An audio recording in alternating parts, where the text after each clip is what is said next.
नमस्कार, मैं समर भूमि से रोहित शर्मा। दुनिया का इतिहास इस बात का गवाह रहा है कि जीतने वाला पक्ष हारने वाले पक्ष का मान मर्दन बुरी तरीके से करता है। और यही कारण है कि जीत या हार चाहे किसी की भी हो, उसका कहर सदैव महिलाओं पर टूटता है। हारे हुए समूह की महिलाएं सबसे पहला निशाना बनती है उन विजेताओं का, जिसे वो वस्तु के रूप में देखना शुरू करती है। भारत के अंदर में भी यही चीज हुआ है। भारत के अंदर दो सत्ताएं विद्यमान थी, या यूं कहें आज भी विद्यमान है। पहली सत्ता वह है जो भारत सरकार की सत्ता है, जिसके आज संरक्षक नरेंद्र मोदी हैं। वहीं दूसरी तरफ है एक दूसरी सत्ता है जनता सरकार, जिसके संरक्षक सीपीआई माओवादी हैं। और इन दोनों के बीच में जबरदस्त चली जंग के बाद माओवादी का बहुत बड़ा नुकसान हुआ है, और भारत की सत्ता उन पर लगभग आधिपत्य कायम कर ली है, उनके एक हिस्से को हराकर चकनाचूर कर दिया है, ऐसा लोक सरकार बताती है। हालांकि वस्तुगत हालात इससे अलग है, जुदा है। लेकिन यह हकीकत है कि माओवादियों का वह हिस्सा जो सरेंडर किया है, अब उनकी महिलाओं का वस्तु विनिमय शुरू हो गया है। और इस वस्तु विनिमय जो महिलाओं का चल रहा है, उसका साक्षात नमूना हुआ छत्तीसगढ़ में सरेंडर नक्सली की 9 महिलाएं का रैंप पर कैटवॉक करवाया जाना। द वायर पत्रिका का दावा है कि उसने जब महिलाओं से बात किया, उन्हें कहा गया कि उन महिलाओं को सिलाई कटाई सिखाने के नाम पर धोखे से रैंप पर पहुंचाया गया। नक्सली महिला सदैव से इन शासक वर्गों के या विजेताओं के हवस का शिकार बनती रही है, या फिर उनके उन विजेता होने का गर्व का एहसास कराती है। इसी का रूप है नक्सली महिलाओं का जो सरेंडर की है, उसका रैंप कैट वॉक करवाना। बहरहाल ये बहुत विवादित सब्जेक्ट हो गया है ये, और काफी लोग इसका प्रतिरोध भी करना शुरू कर दिए हैं। बहरहाल क्या मसला है, इस पर बात करते हैं और जानने की कोशिश करते हैं कि आखिर ये सवाल क्या है, और क्यों सरेंडर माओवादी महिला को रैंप वॉक पर लाया गया।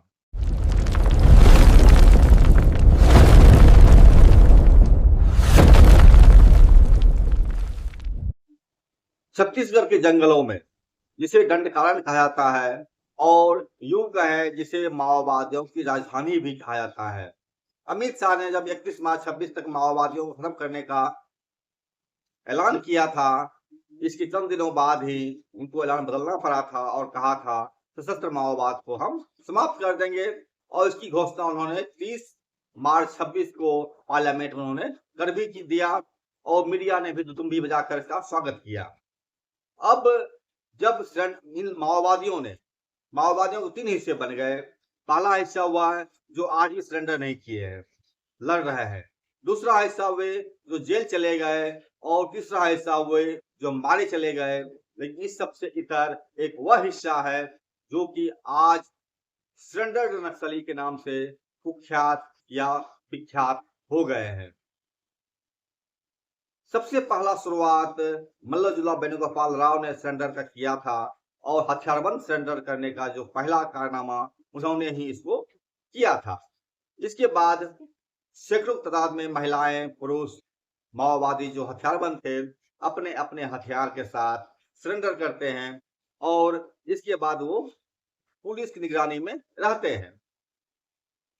पिछले वीडियो में मैंने बताया था आपको कि सरेंडर नक्सली जो कि छुट्टी लेकर के अपने घर आया हुआ था, वह एक पत्रकार से बात करते हुए बताता है कि इस जिंदगी से अच्छा था मुझे लड़ते हुए मर जाना।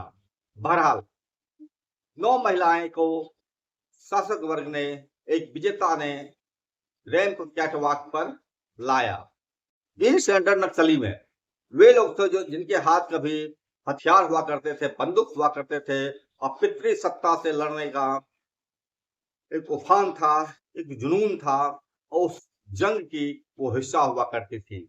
लेकिन जैसा कि कहा जाता है, विजेता पक्ष हमेशा हारे हुए पक्ष के साथ, उनकी महिलाओं के साथ खास करके एक वस्तु की तरह उसका इस्तेमाल करता है या ट्रीट करता है, इसका भी नज़ारा आपने देखा इस वीडियो में, जो कि उन महिलाओं को जो कि कई बंदूक लिया करती थी, सरेंडर होने के बाद उनकी स्थिति क्या बन गई है। बहरहाल इन सवालों से इतर एक और प्रश्न है, वो यह है कि जो महिला नक्सली सरेंडर की है, उनका उपयोग शासक वर्ग किस रूप में करता है। इसका एक उपयोग तो आपने देख लिया कैटवाक के रूप में, दूसरा उपयोग बाल मजदूरी करवाने या घरेलू नौकरानी के रूप में भी किया जाने जा रहा है। इसकी भी खबरें आ रही है, पुख्ता खबर नहीं है, लेकिन एक जो जानकारी है वो यही है कि इन सैन्य नक्सलियों को अधिकारियों के घरों पर नौकरानी की तरह रखा जा रहा है। ये जो कैटवाक कराया गया था छत्तीसगढ़ की राजधानी रायपुर में राष्ट्रीय हथकरघा दिवस और स्वदेशी एक्सपो के अवसर पर एक विशेष कार्यक्रम में सुकमा और बस्तर की 9 आत्मसमर्पण की हुई सरेंडर नक्सली महिला को पारंपरिक कोसा सिल्क और हथकरघा परिधान पहनाकर रैंप वॉक पर लाया गया। द वायर ने इस पर एक रिपोर्ट किया है और उसने बताया है कि इन महिलाओं को जो लाया गया था रैंप वॉक पर, इनको पहले कहा गया सिलाई कटाई सिखाने के लिए ले जा रहे हैं, लेकिन इनको जो है रैंप पर उतारा गया, यानी छल किया गया, कपट किया गया। यह एक मसला है जिस पर गंभीरता से सोचना चाहिए, और ये जो विजेता पक्ष होता है उसके जीत का ये पुरस्कार है जिसे वो रैंप वॉक के नाम पर दिखाना चाह रहे हैं। एक महिला जिन्होंने इन चीजों के बारे में देखा है, उनका कहना है, जो अपने फेसबुक पर लिखती है, वो लिखती है, फ्री की मॉडल बन बैठी आदिवासी नक्सली, इसमें कोई शक नहीं कि बिना पारितोषिक दिए ही तमाम ब्लैक ब्यूटी से रैंप पर रैंप वॉक करवाया गया होगा। सिलाई कढ़ाई सिखाना तो एक बहाना था, गमसीन यौवनाओं को राजधानी ले जाकर विकसित भारत के नाम पर सौंदर्यपान फैशनबाजी जो करवाना था। दूसरी खबर, एक बिटिया से घर पर बाल मजदूरी करवाई जा रही है, ना जाने उसे कितनी सारी यातनाएं झेलनी पड़ी है। रिपोर्ट तो बस कागजी हिस्सा बनकर रह गए। बस्तर आज ही बदकिस्मत है, उसे सिर्फ सच्चा आदिवासी ही खुशकिस्मत बना सकता है। नहीं जाओगे किन्हीं के साथ, ये तुम्हारी तकदीर चमकाने के बहाने अपनी तकदीर चमकाने वाले ठग हैं। यह महिला इस बात को लिखती है अपनी फेसबुक पेज पर। मैंने उसका नाम हटा दिया है, आप समझ लीजिए कि किस तरीके से चीजें चल रही है। इसके साथ ही कई तरह की चीजें आ रही समाज में सब सामने, और आगे और भी आएगी, जो कि कहानियों के शक्ल में या घटनाओं के शक्ल में टूट टूट करके लोगों को मिलेगा।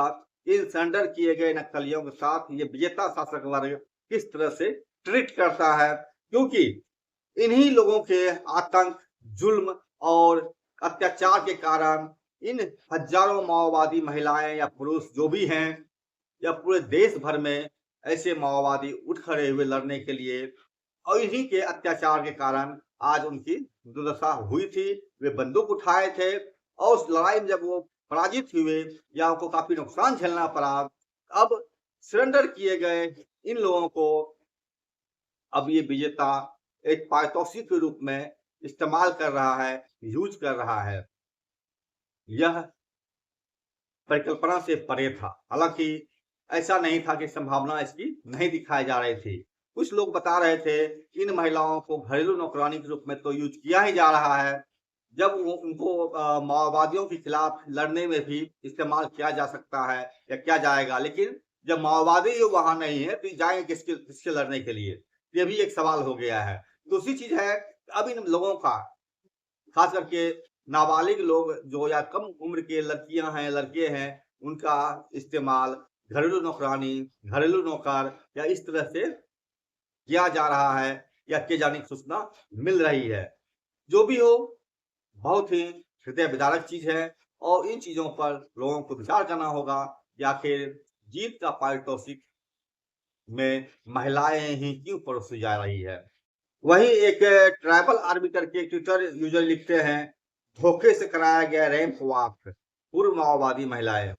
आरएसएस और भाजपा कतई आदिवासी हितैषी नहीं हो सकते। छत्तीसगढ़ में हुए इस कार्यक्रम में इसका चेहरा पुनः बेनकाब होता है। सरेंडर जैसे शब्दों का उपयोग गलत है, क्योंकि यह शब्द सरकार से समझौते के तहत मुख्य धारा में लौटे हैं। ये तो तथ्य ही है कि मुख्य धारा में जो लौटे हैं ये सरकार के साथ कंप्रोमाइजेशन था, समझौता था और उसके तहत ये लोग लौटे हैं। लेकिन जो हालात है वो हालात आप देख लीजिए और क्या इस पर आपका सोचते हैं, क्या आपकी राय होती है, कमेंट सेक्शन में ज़रूर बताएँ। ज इसके साथ चैनल लाइक करें, सब्सक्राइब करें, शेयर करें, हमसे जुड़े रहें।